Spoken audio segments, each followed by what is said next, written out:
E aí, tchê! Fala, galera! Ele é o Michael Parnov. Ele é o Márcio de Oliveira. E começa agora o programa 20 Desenvolver. Programa que não traz as verdades, mas sim a nossa opinião sobre desenvolvimento pessoal. E hoje com o professor da FGV, amigo e business mentor Paulo Fátio. Seja bem-vindo. Valeu, Márcio. Obrigado. O homem do financeiro. Obrigado, aqui Michael. hoje. Vamos aí, vamos contar um pouco do que acontece na vida aí para as pessoas, trazer as identificações aí que a vida nos traz para vocês aí. Ô Paulinho, no meu escritório, tá, todos os dias eu atendo pessoas que têm alguns problemas para serem resolvidos, alguns sonhos, né, a serem objetivados e alguns objetivos para buscar, para transformar em metas e ter uma vida melhor.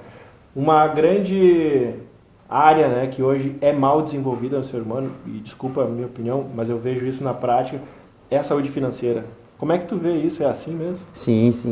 Existem até pesquisas que a gente vê, né, que o mercado nos traz, de que hoje 66% da população brasileira que está endividada tem depressão. É muita gente. É muita gente. 66% das pessoas que têm dívidas hoje endividadas estão em depressão. Estão em depressão. Mas quem dorme bem, né, com dívida? Não tem como. E hoje, para vocês terem uma ideia, 40% da população brasileira ela tem uma dívida, alguma dívida que ela não tem como pagar, né? A gente chama de insolventes. Né? Deixa eu só entender, 40% da população brasileira do Brasil tem dívida. Em torno de 66 milhões, mais ou menos. É, muita gente devendo. Que tipo de dívidas são essas? Só para entender, porque a compra de um carro é uma dívida, o cartão de crédito, o que são financiamento da casa, o que são essas dívidas e as piores dívidas assim? Legal. Na verdade, o principal hoje é o cartão de crédito. Esse é o número 1, é o grande vilão hoje da dívida do brasileiro, é o cartão de crédito. Porque, na maioria das vezes, o que as pessoas elas fazem? Elas recebem a fatura e ao invés de elas pagarem o valor total da fatura, elas vão lá e pagam o mínimo da fatura. E vamos pensar também uma coisa, né? A compra ela é feita pela emoção, claro. Não é racionalmente que a gente compra. E eu não preciso de dinheiro para comprar tendo um cartão no bolso. Sim, o cartão ele é... Pela emoção eu só passo ele passa fácil, né? Não, o meu passa muito fácil. Não, e ele se torna um vício, né? Isso se torna uma doença também. Então, e outra coisa também que esses dias eu estava lendo de uma pesquisa, o Facebook, Instagram, a novela, tudo isso induz ao gasto. Então a pessoa, por exemplo, ela vê um amigo dela do Facebook na Disney. Pô, ela também quer estar na Disney, entendeu? Ela pode estar na Disney sem problema nenhum. E a TV mostra que o legal é estar na Disney. Sabe? Então, a pessoa ela tem essa ânsia por consumo. E esse consumo desenfreado e sem controle acaba gerando essa série de problemas que se acarretam no endividamento. Como tu perguntou, quais são as principais dívidas? Na verdade, ela é como um todo, né, a dívida. Então, por exemplo, é a dívida do carro, que se acumula com a dívida do cartão de crédito, que se acumula com a prestação da casa, que se acumula com a escola da criança, sabe? Então, tudo isso aí, somado, é que a gente considera o endividado, né? O endividado é aquele que ele não tem condições de pagar aquilo que deve e que não sobra nada para ele, ou seja, ele gasta mais do que ganha. Sim. E, como eu disse, 40% da população hoje vive dessa forma. Ei, Paulo, mas tem uma coisa que eu vejo, a gente tem muito mais oportunidade hoje no mundo de gastar do que de ganhar. Sem dúvida. É muito fácil, né? É muito fácil. Existem técnicas que a gente ensina na reeducação financeira que nos fazem pensar melhor a maneira como gastar o dinheiro. Então, basta a pessoa começar pelo simples fato de ter um controle, né? E se identificar daqui a pouco com pessoas não que gastam demais, né? Porque às vezes até para passar um status, as pessoas elas acabam extrapolando os gastos para as pessoas acharem que elas estão bem de vida. Sim. Tem um estudo, eu até passo na minha formação de coach, que 2/3 das pessoas não sabem como fazer para ser feliz. Se a gente pensar nesse dado aí, que seriam 33%, gastar mais do que ganhar, que é um descontrole, é um dos fatores, né, da grande maioria das pessoas que não sabe como fazer para controlar a sua vida. Hoje o ser humano, o descontrole, né, ele não tem um plano de vida, ele não tem um plano de controle do seu dia, não tem um plano de controle da sua semana. Eu sou um cara que há 6 anos eu comecei a fazer controles do meu dia num papelzinho, até o Michael fala, o cara do papelzinho. Só que determinar o que eu vou fazer no meu dia me faz ser mais controlado, né? E te planeja, né? E acho que a média que se controla é pouco, né? Mais do que isso até do propósito, Porque a compra por impulso, ela te dá uma sensação imediata de prazer, né?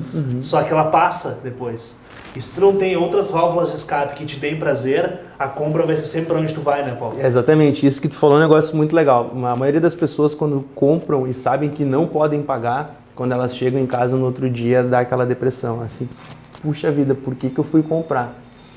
Porque ela estava numa vitrine, viu aquele vestido lindo, aquele sapato, ou foi numa revenda de carro só para olhar um carro. Eu vou só olhar. É só olhar. Eu vou olhar o novo, sei lá, HRV, enfim, eu vou olhar um novo carro. E o cara chega lá e aí o vendedor diz, não, esse carro aqui é só daqui a 60 dias. Daí tu olha assim, pô, vou ter um carro exclusivo. Porque um dos gatilhos do consumo é a exclusividade, né? É tu ser diferente do outro, é tu ser mais.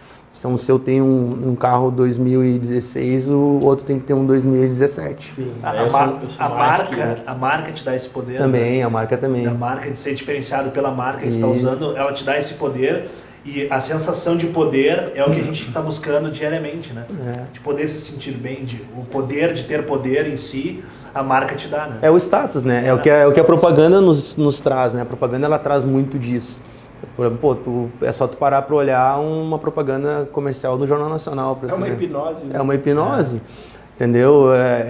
Isso está muito no nosso dia a dia. Isso a gente vê, a gente é bombardeado de propaganda dia e noite. Entende? Uma falta de controle, então, dá para pontuar como a grande causa hoje de endividamento de 40% da população brasileira. Sim, com certeza. Deixa eu te falar uma coisa.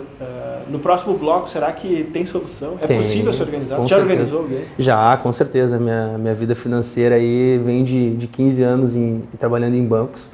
E já vi tanto essas pessoas que guardam quanto essas pessoas que gastam. E hoje, um assunto especial, né, Paulinho? Um assunto especial. E no próximo bloco, o Paulo vai trazer soluções. Ele já estava trazendo a solução agora. Espera aí. Olá, sou Paulo Fátio, consultor financeiro, consultor empresarial, professor e sócio fundador da Fátio Business Mentoring. Você sabia que no Brasil, de cada 10 empresas, 8 fecham antes dos 5 anos? E que o grande problema nessas empresas são fluxo de caixa e problemas organizacionais. Se você não quiser fazer parte dessa estatística, consulte-nos e agende sua reunião. Fátio Business Mentoring, mudando empresas.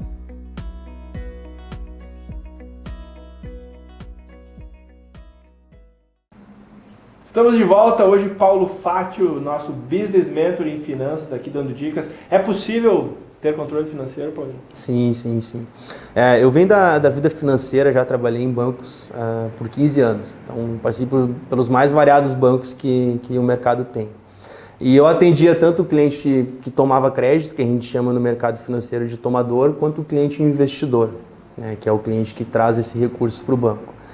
E aí eu ficava pensando, assim, quando eu atendia um cliente que tomava crédito e um cliente que não tomava crédito, que poupava, né, o poupador. E eu ficava querendo saber, né, o que ele fazia de diferente, né, do que o tomador, né? Porque o tomador, ele normalmente, em geral, ele tem, como a gente comentou no outro bloco, um descontrole muito grande. Sim, tomador, tu fala quem pega o crédito. Quem pega o crédito, né? É o tomador de empréstimo, né? Sim. E o cliente investidor, por outro lado, ele já vem com uma cultura diferente. Em geral, faz render seu dinheiro. Faz. Esse cara tem controle, né? Tem um controle, mas também, além dele ter um controle, que ele já... Isso ele vem desde pequeno, né? Que nos Estados Unidos eles ensinam as crianças desde pequeno a ter educação financeira. Então, por isso que eles têm... Dificilmente tu vê nos Estados Unidos um cliente que toma crédito. Lá, o crédito, ele, além de ser muito barato, ele não é muito procurado pelas pessoas. Sim, tem pouco risco, baixo risco. Baixo risco, enfim, é uma outra economia. No Brasil, ao contrário, né? Cultural como um todo. Cara, no coach, o que eu vejo? A pessoa chega aqui e tem objetivos. Quando a gente parte para um objetivo, o que a gente faz é voltar para o estado atual, né? Uhum. E, claro, sempre tendo um estado desejado lá na frente, mas entender o que a pessoa precisa fazer nesse momento, numa área de organização e numa área de busca de ação, de movimento. E impressionante como a organização financeira aparece, né? Uma falta de cultura, como tu falaste, um país que vem de problemas já na família, de problemas de consumo, de insatisfação do que tem, de querer ter mais. E o que eu vejo assim, ó, quando a gente toma consciência de algumas coisas que eu não posso fazer para ter um resultado bom, o meu sistema se condiciona àquilo.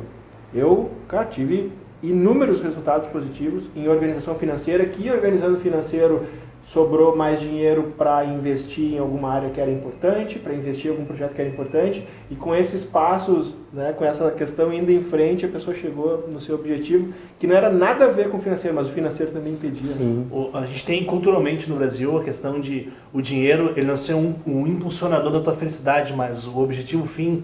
Eu digo porque eu vejo nos meus clientes, há pouca criatividade dos clientes, do brasileiro em fazer coisas sem o dinheiro. Por exemplo, vários colocam empecilhos no exercício lá que eu faço com eles de o que dá para melhorar. Não dá para fazer porque não tem dinheiro. Não dá para ler porque não tem dinheiro. Por quê? Sabe por quê? O que te impede de ler? Não tem... Por quê? Porque o dinheiro ele vira fim, ele não vira um impulsionador. As pessoas não conseguem ser criativas. Eu tinha um cliente que ele tinha problema de ler, ele não conseguia ler. Aí a gente fez um exercício e ele determinou que ele ia ler 3 páginas por dia. Beleza. Só que ele era acostumado, quando ele morava com os pais, ele tinha a escrivaninha dele para ler. E ele não tinha mais depois que ele casou. E aquilo ali, ele não conseguia ler no sofá, não conseguia ler na cama, ele precisava da escrivaninha. E olha quanto tempo, ele estava 2 anos e pouco sem ler nenhum livro, porque não tinha tal da escrivaninha. Só que ele tinha uma cômoda com uma televisão de tubo em cima parada, ocupando um lugar da escrivaninha, e num brick ele trocaria as 2 coisas por uma escrivaninha. Então, no processo de coaching é que ele se deu conta disso, da falta de criatividade que ele estava, porque ele não tinha dinheiro para comprar a escrivaninha. Mas ele tinha, né? Ele tinha um recurso ali, e quando ele deu esse estralo, ele anunciou, ele conseguiu trocar aquilo ali por uma escrivaninha. Ele começou a ler. Então, o empecilho do dinheiro, ele não é fim, o dinheiro ele tem que impulsionar a tua felicidade. É que na maioria das vezes, o que acontece? Quando a gente, por exemplo, tem clientes de empresas que às vezes me chamam, eu quero falar do meu financeiro. Mas, na verdade, o financeiro é o último problema. Ele tem toda uma estrutura organizacional por trás dele que desemboca no financeiro. Daqui a pouco é um comercial dele que não tem uma produção efetiva. Daqui a pouco é o processo. Uma compra, né, que tem um gasto excessivo. Uma compra, processos mal feitos, né? Então, tudo isso dentro de empresa é o que ocorre. Mas pega o que o Paulo falou para a vida. Às vezes eu vou comprar uma coisa, eu preciso comprar o mais caro para me satisfazer, ou se eu fizer uma boa pesquisa. Hoje a gente tem inúmeros canais de pesquisa que te dão o mais barato, mas mesmo assim eu acabo comprando um calçado, sei lá, eu ando de moto, mas um exemplo, hoje as botas de moto em loja custam R$400, né? Num site de busca tu encontra por 100. Por que eu tenho que gastar R$300 a mais Sabe por quê? no mesmo produto? Porque o brasileiro ele não sabe esperar. Imediatismo. Ele quer comprar na hora. Isso é uma cultura emoção, nossa. né? Então, por exemplo, assim, por que eu vou esperar 30 dias para vir pela internet se eu posso ali comprar mais? É a conveniência. Um exemplo É a conveniência. Eu trabalhei com um mercado de colchões, e para vender colchão na internet é difícil. A galera quer ir lá e testar o colchão. Só que o teste do colchão é tu dormir 8 horas nele. A galera acha que sentando na ponta do colchão tá testando o colchão. Tá pronto. E paga muito mais caro só por o imediatismo de ter na hora ali, de ser mais rápido, e aí acaba gastando recursos que não tem. Pode te dar um simples exemplo? Claro. Consórcio e financiamento. É. Por que as pessoas não fazem consórcio? O consórcio é muito mais barato. É infinitamente mais barato que um Não financiamento. tem o bem na mão, não. Só que tu não tem o bem na mão. Tu quer sair da loja e tu quer saber que dali a uma semana tu vai pegar o teu carro zero. E aí a gente fala de planejamento. O que é planejar? É decidir, né, os melhores passos para criar um caminho para chegar num momento de sucesso. Mas esse momento não é agora, né? Exatamente. E para tudo, qualquer área da vida que a gente colocar o planejamento, ela traz uma economia financeira. Por exemplo, alimentação. Se tu planeja a tua alimentação na semana, de tu cozinhar em casa, Isso, de ir no mercado, tu economiza com aquela meio-dia que eu vou comer, vou pro restaurante. E aí tu gasta o dobro ou o triplo do que tu gastaria se tivesse planejado a tua semana. No próximo bloco, né, a gente já viu aqui que planejamento é o caminho.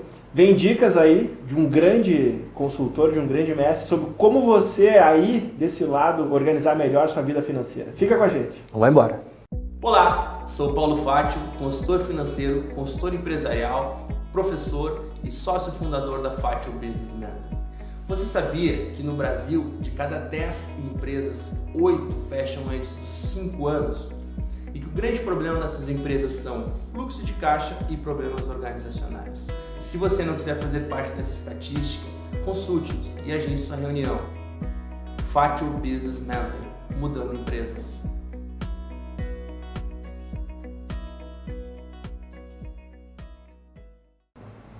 De volta hoje com o mestre em finanças, Fátio. Velho, muito bom o assunto, mas eu queria que tu entregasse pro pessoal aí dicas. Tem dicas para se organizar? Tem, bastante. Vou roubar dicas bastante. deles, né? Assim, Olha Passa só. algumas dicas que sejam eficazes Claro. para quem está aí poder organizar. Se você é um dos 40%, né, da população que está endividado, e isso não é um assunto, a gente está rindo aqui, mas é um problema É um assunto sério. global, é um assunto sério.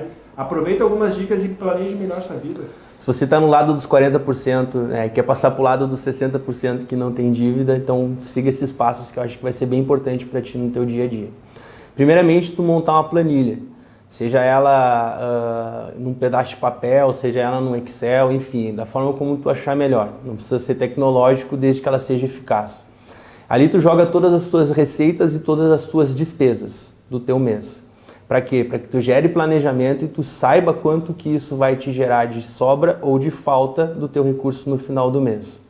Outra dica importante, e ela é essencial para a gente saber o quanto que a gente gasta, na maioria das vezes, o que acontece?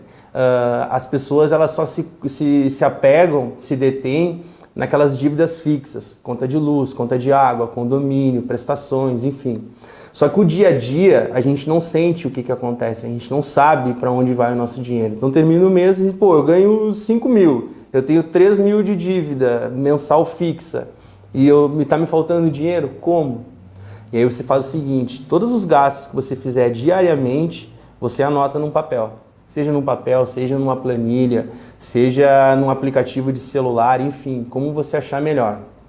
O objetivo disso é a gente saber desde um cafezinho que tu gasta até um tênis que tu vai comprar numa loja. Isso aí vai nos dizer e vai te dar um panorama exatamente de onde que está indo esse teu recurso. Essa é uma dica extremamente importante. Outra dica importante também que tem, quando a gente fala de gestão e controle financeiro, é tu dividir o teu salário em 3 partes. 50% do teu salário ele vai para custos fixos, ou seja, é exatamente para aquilo que tu não tem como atrasar, aquilo que tu tem que pagar mês a mês. 35% tu tem que usar ele como lazer, então se tu quiser fazer uma viagem, se tu quiser ir num cinema, se tu quiser, enfim, qualquer atividade relacionada a lazer tem que estar dentro de 35% do teu rendimento. 15% ele vai servir para quê? Para que você faça a sua poupança, para que você economize. 15% do teu salário você tem que guardar ele de qualquer jeito. Ah, mas nesse meio tempo eu estou devendo, como que eu faço? Esses 15%, ao invés de tu usar ele para guardar, tu vai usar para quitar as tuas dívidas. Tá? Outra dica importante que eu acho que é legal trazer, a maioria das pessoas, quando ela está tomado o cheque especial, quando ela está usando o cheque especial, quando ela deve no cartão de crédito, quando ela deve no empréstimo, a pessoa meio que se larga, assim, sabe? Então, não procrastine, procure o banco, faça um acordo com o banco. Se tem um empréstimo mais barato, pega um empréstimo mais barato, paga um empréstimo mais caro. Se tem um bem, se tem um carro, vende o carro, quita a dívida, zera. Que é um patrimônio que está defasando na mão também. Está defasando também, tem gente que não... A dívida está aumentando e o teu patrimônio está caindo. Tem gente que prefere ficar com o carro para não pagar dívida, entende? Então, são atitudes importantes que tu vai ter no teu dia a dia que vão fazer com que tu durma melhor. Se tu pensar hoje, a gente está numa era que é propícia para isso, né? A era dos transportes baratos, disponíveis na porta da sua casa. Né? Hoje, com um plano de dados que é baratíssimo, tu consegue ter todo o conforto sem ter o patrimônio, né? Exatamente. Não, você vai ler de O tudo. carro hoje é luxo. Se tu te endivida para ter o carro, não faz sentido nenhum. E existem livros que trazem que tu pagar juros é rasgar dinheiro. Então, os juros que tu paga no teu cheque especial, os juros que tu paga no teu empréstimo, os juros que tu paga no teu financiamento, tu nunca mais vai reaver eles.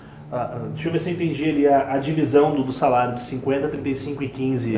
50% conta com aquilo ali para tu viver. Se tu ganha 5 mil, o teu custo fixo não pode ultrapassar 2.500. Exatamente. Então não conta que tu ganha 5 mil. Isso. Porque senão tu vai estar sempre correndo atrás da máquina. Né? Exatamente. Os 35% ali é para gastar. É para matar a vontade de gastar. Viajar, ir no cinema, saciar... Comprar bolsa, sapato. Saciar aquela vontade. E o 15% é aquele colchão financeiro. É o colchão financeiro. Que pode ser o teu investimento, né? Tu pode usar, quando tu falou, ou para quitar dívidas, ou para investir num negócio, ou para usar no teu crescimento, ou para guardar, né? Ou algum problema, imagina, bate o carro, a franquia do seguro. Também, emergência, né? Eu criei, isso são culturas, né? Tu traz um dado interessante que é até maior que o meu, mas desde pequeno meu pai me falava, Cara, guarda 10% que tu ganha, faz isso. Guarda 10% que tu ganha, faz isso. Ficou tão internalizado que a crença de guardar os 10% hoje faz parte da minha vida. Então tudo que eu ganho todos os meses, 10% vai ali. Claro que eu não tenho 10% de tudo que eu ganhei guardado, mas todos os meus investimentos, tudo que eu precisei para crescer, estava naquela poupancinha dos 10%. Naquele colchão. Isso Meu filho tem uma poupança que eu faço para os 18 anos, ele está com 9, já está bem legal. De todo mês, entrar um pouquinho desses 10% vai para ele. Vai para ele. Perfeito. E isso é legal porque que acontece? Quando tu começa a trazer isso pro inconsciente, isso vira um hábito. Entende? Aí tu começa a quebrar crenças, Tu né? recebe 1.000, mas já conta com 900. É uma mudança de cultura, né? Obviamente que 20 minutos de bate-papo aqui a gente não entrega nem 10% do que a gente pode fazer de bom, né? Mas E de bem para uma Fátio, pessoa. é um passinho que se a pessoa se der conta e mudar, se planilhar seus gastos, desde o momento que eu comecei a planilhar meus gastos, melhorou minha vida. Mudou. Porque eu comecei a ter consciência do que eu precisava. Se eu sei que eu vou ganhar X no final do mês e o meu custo fixo é aquilo, aquele mês eu não faço nada. Porque eu não gosto de perder sono, eu não gosto de ter depressão, eu não gosto de ficar devendo, sabe? Eu acho muito, muito importante honrar com os meus compromissos, é um princípio meu. Então, no momento que eu entendo o que eu vou gastar primeiro, eu sei que, né, ganhando, opa, passou, pode ser um mês mais confortável. Exatamente. E te impulsiona também para tomar algumas decisões até de carreira, né? De saber se o momento que tu tá é interessante, para onde tu vai, onde é que tu pode economizar. Então, tudo isso é fantástico. Com o próximo passo, a pessoa diz assim, eu não vou economizar, eu ganho pouco mesmo. Ou eu vou gastar tudo hoje porque eu não sei se eu vou estar vivo amanhã. Sim. Eu costumo dizer para as pessoas o seguinte, legal, Seja então... o que Deus quiser. Então quando a pessoa me diz isso, né, eu não sei se eu vou estar vivo amanhã, eu vou gastar tudo hoje. Aí eu digo para ela, então faz o seguinte, isso aqui, não sei se eu vou estar vivo depois de amanhã. Porque amanhã tu tem que guardar. Amanhã tem que guardar. O Deixa a Vida Me Levar é bonito só na música do final. Não tem. A vida sem planejamento, uma empresa sem planejamento, uma vida sem planejamento, não existe como dar certo. É o fechamento perfeito. Sem planejamento não existe como dar certo. Cara, muito obrigado, Fátio. Muito obrigado. Eu que agradeço a oportunidade. Dedicar um pouquinho do teu tempo. Imagino. Mais uma vez, fantástico. Obrigado, Mike. Obrigado. É isso aí, né? Um momento especial aqui com o Fátio, dando dicas valiosas para você organizar sua vida. E semana que vem tem mais.